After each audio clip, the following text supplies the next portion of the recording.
Good morning, good evening, good afternoon.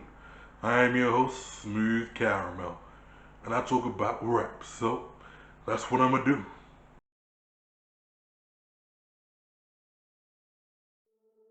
Now I say I talk about rap, and I will be, but more broadly here we're talking about hip hop, because hip hop does encompass more than just rap. I know there's a lot of black going on here, but we're talking about DJs, and DJs are known for working in the night and looking like silhouettes in dark places, roaming through the shadows. But anyway, moving on. So in this video, I'd like to do one of two things. A little bit of song and lyric analysis, as well as some more broad discussion. The song in question is a 2008 song called The DJ. You can see where I'm going with this discussion. It's a song by an artist called DJ Revolution, and it features a very well-known OG rapper. You may have heard of him, KRS-One. Now this song came off of Revolution's album King of the Decks, and with that information as well as the song title, you could probably guess why it's of particular interest for me here today. If it's not clear just yet, then let me just say that the decks that are being referred to on this album title may not necessarily reflect the playing cards that are part of the artwork. Hip hop loves wordplay. Now this has become a little bit of a continuation with my hip hop in the club video, where I was going to use this song as part of my more obscure, but I thought, you know what, it can at least warrant some more in-depth analysis and discussion, so here it is. The DJ is a somewhat cinematic style rap song with the production coming across as almost orchestral. It has very limited percussion, but a lot of different instrumental flourishes that really give it that sense of scale and grandeur. And it makes it come across as something like a lecture or a TED Talk even. Fitting for a rapper like KRS-One, which if you don't know stands for knowledge reigning supreme over nearly everyone. Yeah, that's why they call this man the teacher. The song doesn't actually have a chorus. Just some short breaks between the verses where DJ Revolution lets his presence be seen and felt, which really further adds to this lecture type atmosphere of the song. It's also quite limited in its more melodic components, which really add to this more verbally compelling sense. The opening dialogue actually fits quite well with my recollections and images of the early days of university. It definitely comes across as something that a particularly passionate and rigid lecturer might say on the first day of term when he's got a new set of first years to make him feel nervous. Like in a law class where they have the stereotypical line that you see in any movie that takes place in law school. My first year of law school, I made an important discovery. Look left, look right. Next year, one of you will be gone. What a cliche, huh?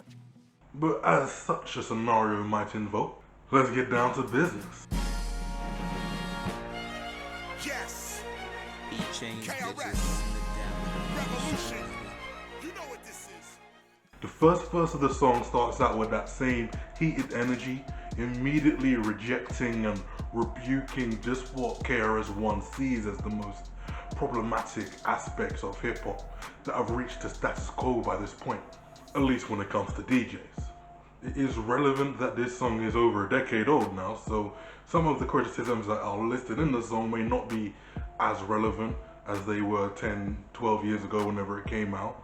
That being said, some may even be more relevant, and some may have just changed in the way that they are relevant. There was a lot of relevant.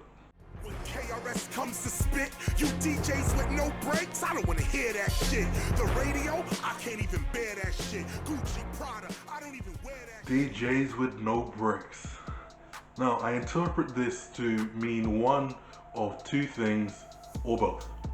DJs with no ability to utilize breaks in their musical selection and manipulation, and DJs that don't break new songs. And by that, I mean introduce them to the musical scene for the first time. That would be their introduction. This in particular being of significance because it basically comes in hand with utilizing new music instead of reusing a pre-existing set of songs.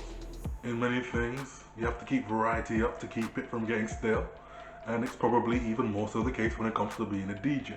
Both of these meanings are criticisms I've made before, at least in part in my previous video. DJs in modern times, in the biggest of establishments, seem to rely heavily these days on the charts and the mainstream for the bulk, if not the entirety of their musical selections, which can end up robbing the entire venues of their character. If that's the foundation, there's just a limit to how much uniqueness or creativity that a DJ can demonstrate. But it also could be down to the choice of the venues. Because of the state of how things work in this musical, I guess, environment that we have found ourselves in modern times, maybe the DJs being hired are just the ones that are more reliant upon the mainstream selections and the charts. Or they're just the ones that are ready to concede, make these concessions, and play what they are essentially told to play. I know at least one case of a DJ that I liked going to see being kicked out of the job because he wasn't sticking to the book, so to speak. As can be said for the radio, referring to that line, which is then further exemplified by the references to Gucci and Prada, the primary examples of call-outs in a lot of modern-day rap songs to denote that affluence and, as such, materialism. I don't even know why they want to talk about Gucci and Prada so much. It doesn't mean anything. All my favorite clothes are hand-me-downs. Many wanna be, but many more scared of it. Before they start, they already plan to quit. The music, they no longer fans of it. They wanna use it so they can get a grand. This also creates an environment where few would actually seek to become a DJ, with a truly high difficulty when it comes to cultivating a really diverse set of skills to showcase, with an increasingly limited set of venues that would actually allow you to showcase them, robbing you of that individuality and creative satisfaction. With this being the case, it is at least worth considering that many DJs that are working in the busiest of cities may not actually have any real passion for the music that they play, or their role as the DJ in these venues, simply being subject to the expectation and demands of the job. Another thing that's kind of a sign of this shift is requests. Listen, man, I gotta pay you to play my shit. Check this out, my shit's already hot, so I ain't gotta pay for shit. You can't tell a DJ what to do. We tell you what's really good. If you've been at a nightclub, you've seen drunk people reaching up to a DJ booth trying to get their attention and make their requests, looking something like baby birds desperate to feed. And it's just become so normal now. A DJ used to be seen and known as a musical authority, especially when it comes to what got or gets played in these venues. This is what allowed them to choose what songs to play, whether they be very well known or more obscure, or completely new introductions, and further let them take creative liberties with things such as crossfades, scratches, transformations. I mean, you wouldn't expect a DJ that's taken time to construct and cultivate their sets to put them aside for a minute just to let some drunken person have their silly little request. And not only would it be putting their set aside, it would be upsetting the flow that they've established with whatever they've put forward before that point. If someone asked, they'd probably tell you to get lost, though probably something a little bit less polite. Your job is to break new records. Go to the club, get on, man, and wreck shit. Seamless mixing, blends undetected. The true DJ and MC are connected. I'd say that this is the thesis statement of the song in just a few lines. It could be said to be what's missing in the modern hip-hop scene, at least to an extent. Breaking new records and then introducing them has kind of slips out of the hands of the DJ, with the internet somewhat taking precedence and the DJ kind of losing that authority, as well as the relevance that they would hold as a result. Mixing and blends and other techniques seemingly become somewhat surplus to requirement, and DJs and rappers feeling further apart than ever. A lot of these skills, though feeling somewhat lost to history, are still here in places.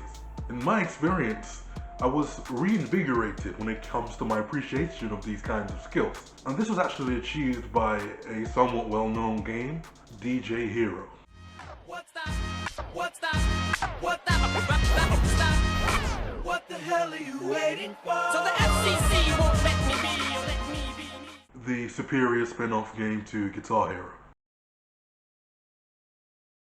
don't at me. It had so many talented DJs that contributed to it, and it resulted in such a broad and interesting set of mixes, combining the mainstream with the obscure, and it just blew minds.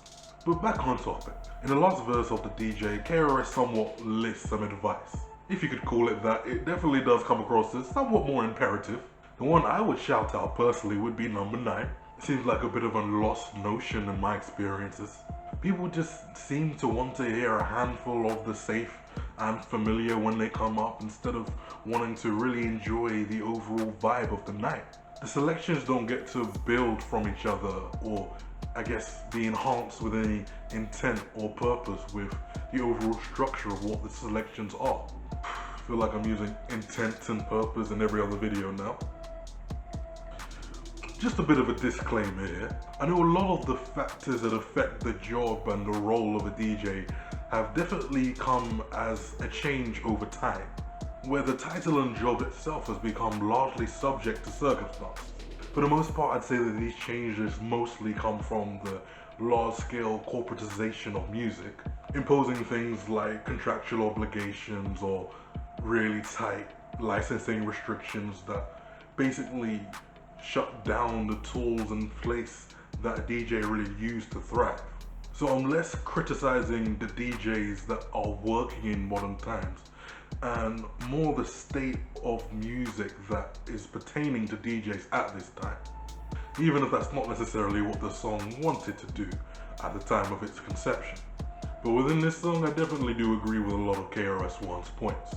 And DJ Revolution, of course. That man's hand skills on the damn decks are nothing to be laughed at. But I think with that song helping me along the way, I've said what I wanted to say, so let's lighten the mood with the more obscure. The first one being DJ Jazzy Jeff, Break It Down. It features the rapper J Live, and it's basically J Live talking about rap and DJs and working with a number of DJs that take spots on the track, and everybody's allowed to showcase their individual skills and their name checks individually by J Live as they go through it. It is just a great song with a litany of DJs that is easy to appreciate. The second of which I did not even realize was also J Live until I really thought about it. It's called How I Write. This one is actually billed as J Live's song, and it's basically him spitting bars, and there's a lot of back and forth dialogue with a DJ behind him, and it's just a nice bantery chemistry between them, as well as some solid bars to go with it.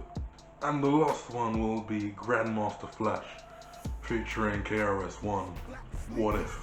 A song very similar to this one, very cinematic and dramatic in its structure and its feeling, speaking about what the world might be without hip-hop. And again, just one out of pure relatability that I feel every bar that KRS-One drops, with the production lifting it up so much. But with that, I think I've said what I need to say. I do realize that in this case, I think I have less authority in my criticisms because I'm not a DJ. I know, at least when it comes to my criticisms of rap, I am a rapper. So at the very least, I understand the creative process. So bear that in mind when you take my criticisms. If you do, you don't have to. But otherwise, take it easy, look after yourselves, and yeah, this has been another Smooth Caramel production. Peace.